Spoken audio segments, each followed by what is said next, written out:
So last night, Artur Beterbiev faced last-minute step-up change of opponent Alexander Johnson.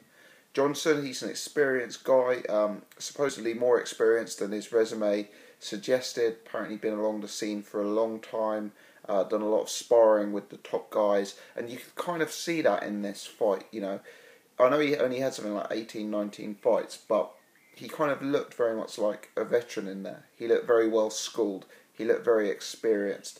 And you saw him using veteran tactics against Artur Beterbiev that maybe had been learned over years sparring with the top guys. So, he was quite good at taking a step back, getting out of range when he needed to. Other times after he got hit, he was quite good at stepping in, trying to tie up Beterbiev on the inside and, get out of that troublesome range where Beterbiev was able to unload on him. So he was a veteran opponent. He was a tricky opponent as well. He comes out fighting southpaw. He tries to sort of slip out in and out of range, adjusting the distance.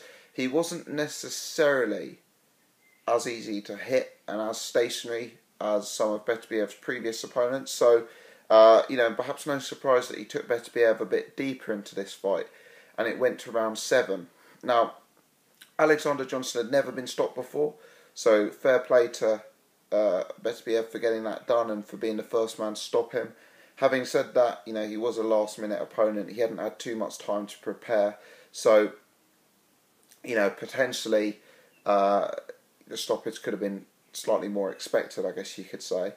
I'd say in the early rounds, Alexander Johnson was in the fight. He certainly wasn't winning rounds. Beterbiev was winning rounds and winning them handily. But he was at least, a factor in the fight. It wasn't necessarily a one-sided beatdown early on. Johnson was able to sort of move very well. The southpaw stance, as we know, was in effect. He was vaguely competitive. What impressed me about Beterbiev is his accuracy and his timing. He also appeared to have very good ring coverage. There'd be a few times where Beterbiev would throw a punch from quite long range, quite a sort of he'd often lead with a right, a cross.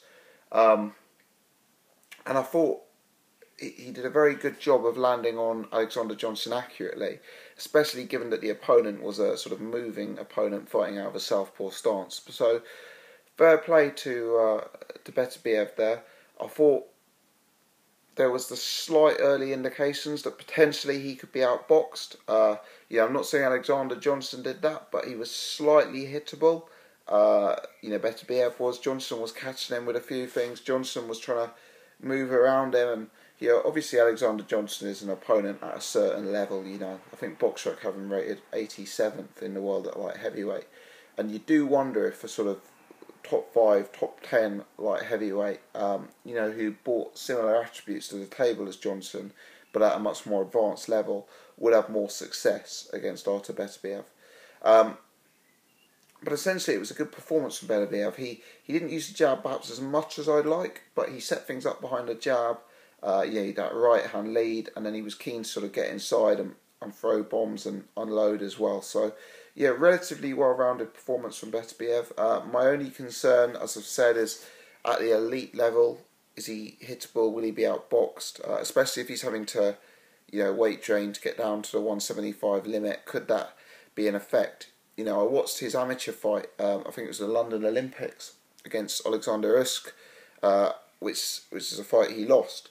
And you wonder, I know Usyk is now campaigning at cruiserweight and is a big cruiserweight, he'll probably go up to heavyweight, so I know it's a different weight class, I know Usyk is a bigger man, but you wonder if a guy with that kind of movement, that kind of punch variety, that kind of amateur pedigree. I know Beterbiev's got amateur pedigree, but somebody who fights like an amateur rather than a mauler, if you like, could they have the scope to upset him and to cause him issues? I don't know. It's still early stages. I think this was his 9th fight. He's 100% KO record. He's never gone to distance. But I guess in this fight he proved he could go a few rounds and deep into a fight. He went to round 7, so fair play to him for that as well. And it was a good performance on the whole. Just a quick mention, Eleider Alvarez, one of the top light heavyweights in the world, a guy who goes completely unnoticed, also fought last night against a guy, I think his name was Dachenko. yeah, he won by second round KO. Yeah, very decent performance. I believe that opponent had took Muhammadi 7 rounds. So keep your eyes out for Eleider Alvarez. He's actually ahead of Beterbiev on BoxRec, and some of the performances I've seen from Alvarez, I saw him on that Monaco card, fighting Martin Murray. So I saw him against Rhino. Was it Rhino Limburg that night? Or anyway, really good fighter, a guy who's going places, and he's the kind of opponent at some point, obviously with a title on the line, you'd like to see against Beterbiev. But the light heavyweight division is a good place to be right now. Some really decent fighters there, some decent guys on the way up, and it'll be interesting to see how these guys develop as they hit the top level of opposition. Let me know your thoughts. Thanks for watching.